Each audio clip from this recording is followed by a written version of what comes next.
Nilai rumah mewah yang mau dijual Dewi Persik, buntut sebutan rumah janda Angga Wijaya ngontrak. Janda Angga Wijaya, Dewi Persik berniat menjual rumah mewahnya senilai 50 miliar. Rencana menjual rumah mewah tersebut menyusul ada kabar rumah Dewi Persik dikabarkan masih ngontrak alias menyewa rumah. Mengetahui omongan perempuan berjilbab biru yang menyebut rumah saja masih menyewa membuat Dewi Persik meradang. Ia menanggapi tudingan yang menyebutkan jika rumah di Jakarta ialah hanya sewaan. Dewi Persik mengaku bahwa rumah yang ditinggalinya hasil dari kerja keras selama 21 tahun. Ada yang bilang rumah saya ngontrak, alhamdulillah ini hasil kerja saya 21 tahun saya nabung, ucap Dewi Persik. Jadi rumah saya gak ngontrak ya, gak bayar per tahun, bayarnya pertama aja. Alhamdulillah sudah lunas, lanjutnya.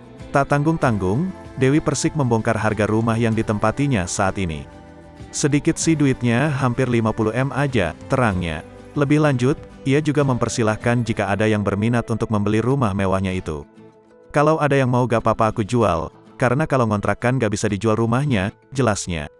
Dewi Persik kembali menegaskan rumah mewahnya yang dilengkapi dengan lift itu tidak ngontrak. Ini gak ngontrak ya say, pungkasnya.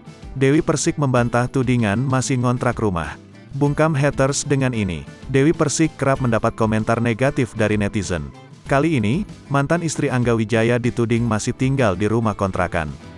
Bantah tudingan tersebut, wanita yang akrab disapa DP secara terang-terangan membongkar harga rumah yang ditinggalinya. Seperti apa isi bantahan DP? Baru-baru ini seorang perempuan kembali menyerang Dewi Persik. Ia mengungkapkan ketidakpercayaan terkait kekayaan Dewi Persik. Bahkan perempuan tersebut menantang Dewi Persik untuk menemuinya. Perempuan tersebut juga dengan lantang menyebut Dewi Persik ngontrak rumah.